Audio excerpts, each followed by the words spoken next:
Okay, it's a beautiful night for the moon.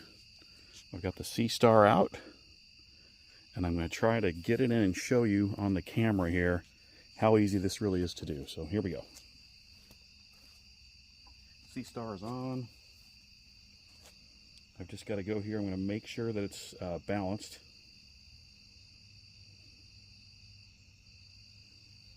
This is the part where I mentioned how hard it is to calibrate. Sometimes you got to turn this thing around in circles a few times.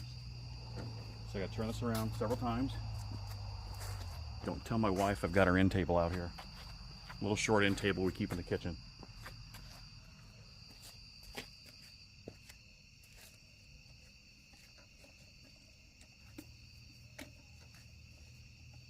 Okay, we'll put it back down. It knows where it's at.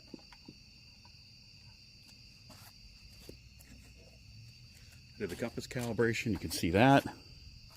I'm just going to hit complete, and then I'm going to go back. I'm going to go back to the home page, and we're going to go to solar system. I'm going to go to the moon and say go to. So it's slewing to the moon. It's going to take a second. It's finding the moon, finding the moon. You'll see that the arm's got to move up here in a second. Here it goes. You can kind of hear it. A little closer. I've got my camera on a tripod here. See it moving up. It's finding the moon, finding the moon, finding the moon.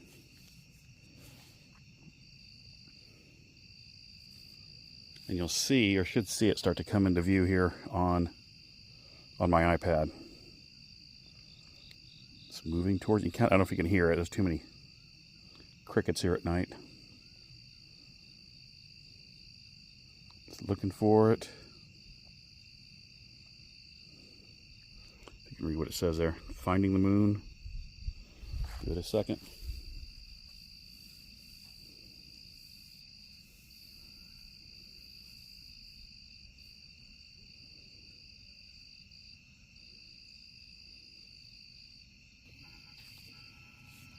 Okay, now it's got it in. I hit the autofocus button to try to get focused in at this point. So that's what it's trying to do right now. This little autofocus button right here. I don't know if you can see it in the dark. But that's what it's trying to do. And you can move this, click this, or move this to, oh, it's getting pretty focused. I don't know if it's doing it justice on what it actually looks like on the iPad. So I'm going to move the autofocus to here. Right there. And I'm going to hit autofocus again so it can be right on the terminus line, so you can see most of the craters there. Yep. Oh, did it pretty good. Yeah, that's really good. I don't know if you can tell on the camera. It's a really, really good picture. I'm going to move over just a little bit, like that. It's in the center. And what you can do now is you can zoom in. You can take a video. I just right now I'm taking video.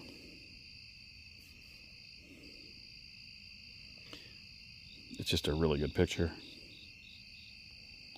It looks a lot better than it does there. It's a really good picture. And I'll stop doing that. And then I'm going to zoom in. So 2 times magnification.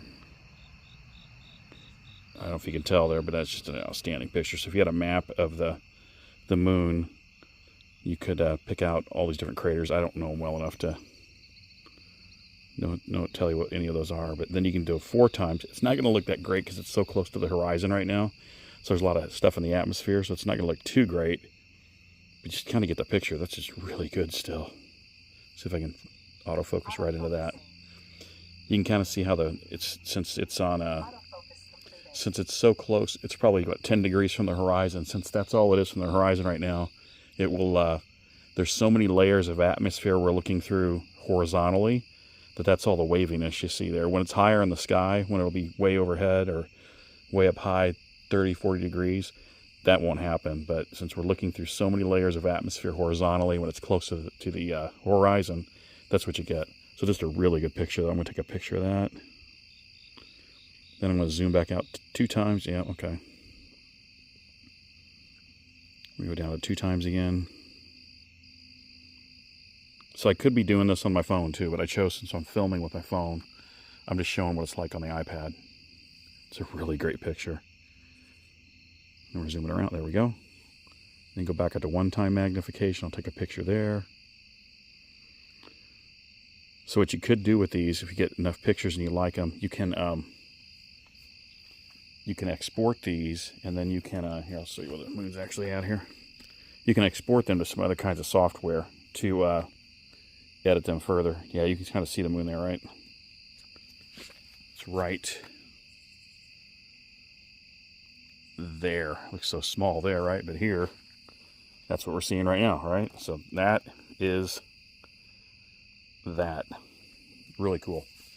That's just the moon, so it'll track it. What's really great about it, if you're looking with binoculars or an old style telescope, you'd have to keep moving the telescope to keep it focused on it. You don't have to do that with this. The SeeStar does it automatically. My iPad's moving around on me. So of course this is first quarter moon. It's just really cool.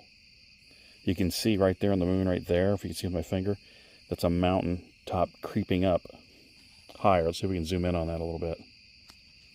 It's actually behind the terminus line, but it's so high in the sky, it's visible right there. See that right there? Really cool. Picture of that. I'm going to zoom out.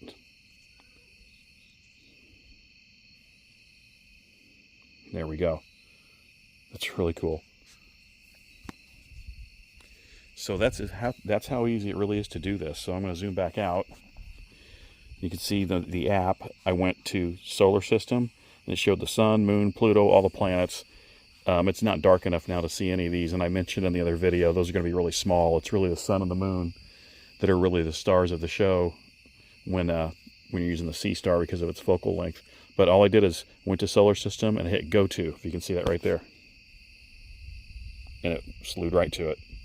Really cool. I don't know if you can tell right now, but in the horizon, above, like right in here, that's Venus. That's popping up just above the horizon. Let's see if we can get that. Let's see. Venus. It's still so light out. I don't know if we're going to be able to see it, but we'll try.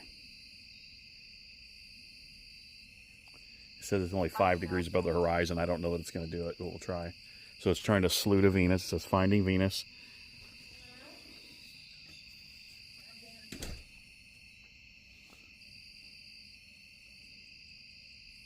It may not be dark enough here for it to pick it up. And it'll be set before it is dark enough. But we'll try. Let's see what we can get.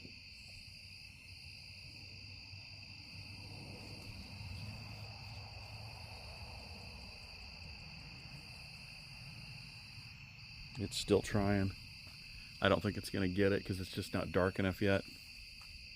I can kind of see it there. I don't know if you can tell. No, that's still the moon there, isn't it? It's off on my camera. That's the moon. And then Venus is right in there somewhere. But it's, I don't think it's not dark enough. It doesn't see it quite yet. Anyway, so that's how you get the moon. How easy it is to get the moon in on the SeeStar. It looks just fantastic. And then, like I said, you could take pictures, print pictures off. They're really, really great. Haven't done the sun yet. I'll try to maybe do that in the next few days, and then be out later at night. And we'll try to get it failed because it's here it said it failed because it's not dark enough yet to get it. And then I'll try to get some, like maybe the Andromeda Galaxy. I noticed I mentioned the other day I called it the Andromeda Nebula because that's what the folks that put this together call it. So you can see, go to stargazing. They've got the Andromeda Nebula there instead. It's the Andromeda Galaxy, so they screwed that up. But anyway, that's how you get the moon in. It's very easily, and I hope you enjoyed it, and I hope you consider the SeeStar. And again, I'm not being paid by anybody, not by High Point Scientific or by SeeStar, either one. I just love how easy it is to use. Thanks.